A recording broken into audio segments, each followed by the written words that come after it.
go. This is your chart again. I decided to do just a quick intro on what I'm planning to do.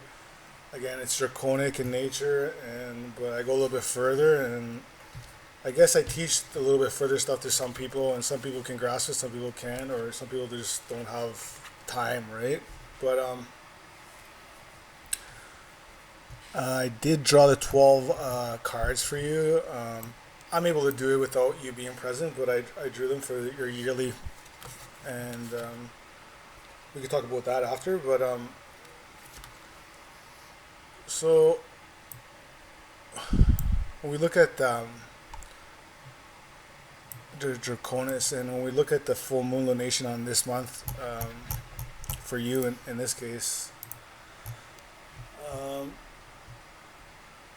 some people need to be not fall into deep depressions, and they seem that everything is just letting them down, or someone or has somebody or lets you down, but it's not saying necessarily you, but um, it's all about being with the right people and learning from the right people. And it's a lunation where you mature in your eighth house of investments and contracts, and um, basically where you regenerate and make money with your partners. And then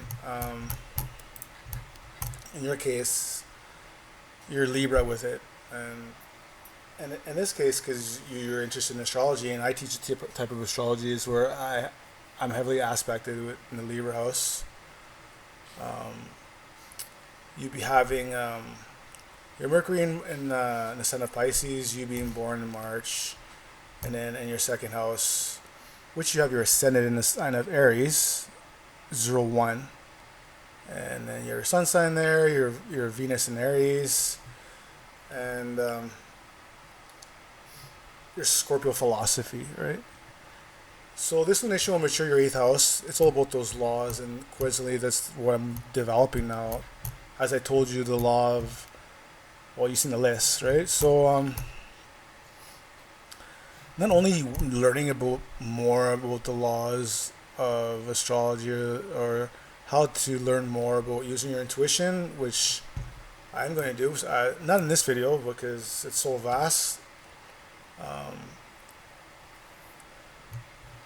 but when I did your cards in your first house, which is January card, is you got the Hermit, and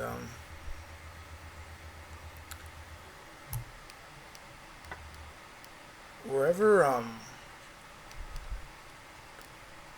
wherever you can just count, right? Because there's only 12 houses, 12 aspects. Count with March, having the Great Malefic in your subconscious. We can talk about that. Why maybe you're driven to learn more about Aquarius things, and especially your Aries, because right now we're in the month of Aries, and I haven't seen you in a while, and all of a sudden you're reaching out to me. So your first house, you got I don't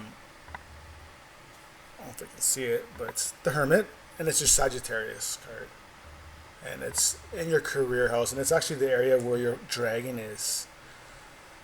So this card represents your soul purpose, and you're that. It's a Sagittarius basically card, and you have a Sagittarius natal, right?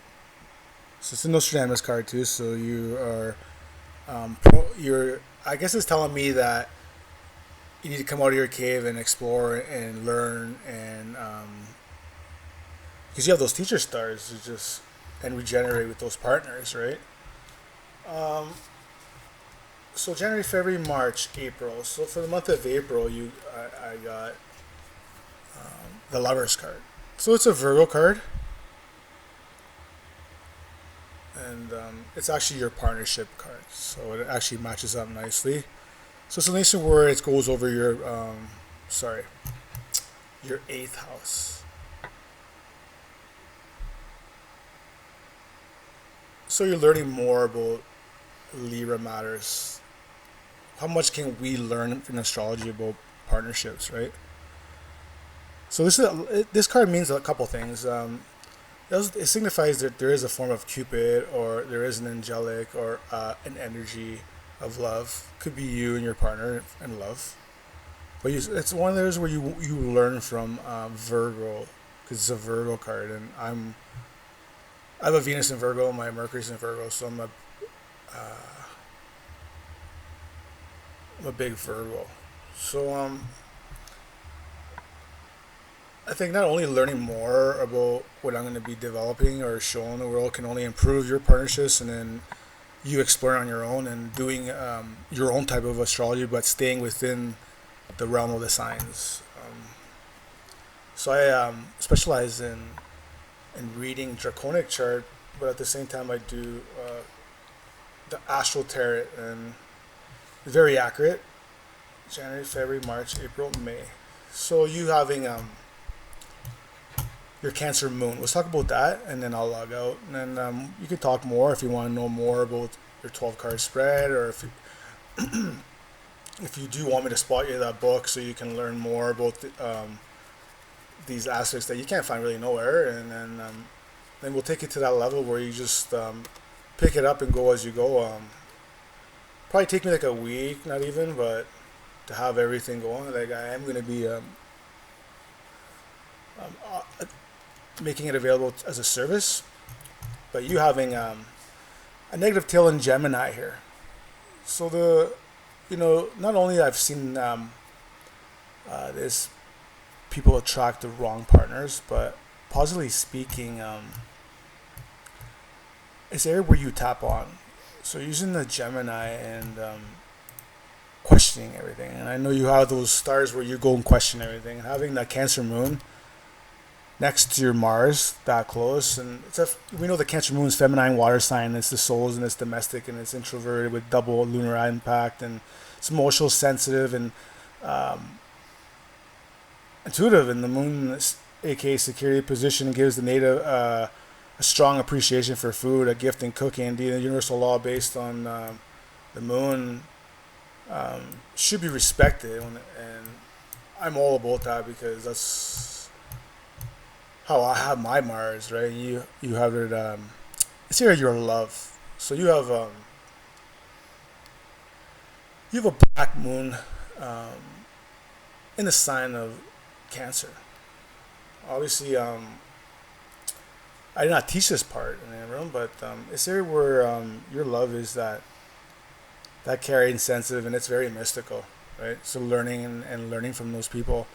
I'm a big Gemini, so you'll be learning from Gemini, and but repping that dragon.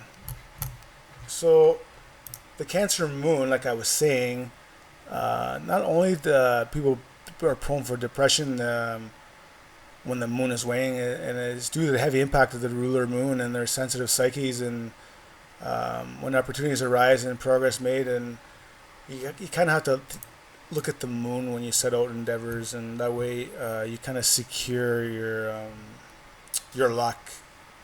We can talk more about that. Again, I'm just giving you the intro because I can't give away all my everything in one video, right? But you just have that type of Moon and that type of dragon where it's like it's more of a career, but it's more like it's your destiny to explore, right? Having the great malefic in your subconscious, and then if you look at your Saturn placements in Aquarius, when I look at your cards here, January, February, March, April, May, June, July, August,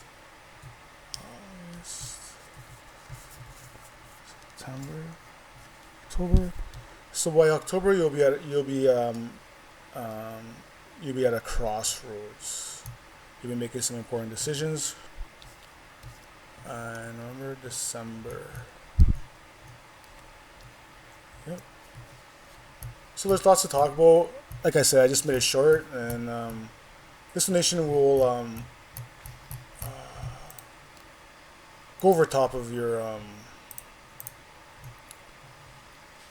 eighth house, and it doesn't have to be devastating. Now the tail of the dragon is slowly moving itself from the financial world, and so things are going to get better for everyone. And it's an area where you kind of have to, in a sense, die in a sense, and rebirth anew. And it has to do a lot with you investigating, traveling, communicating, and talking to foreigners and learning, right? So great opportunities to make more money, kind of learning some of the laws that I plan to teach, and just asking me questions, even though for some people I give free advice. So I'm gonna log out and then we'll talk after.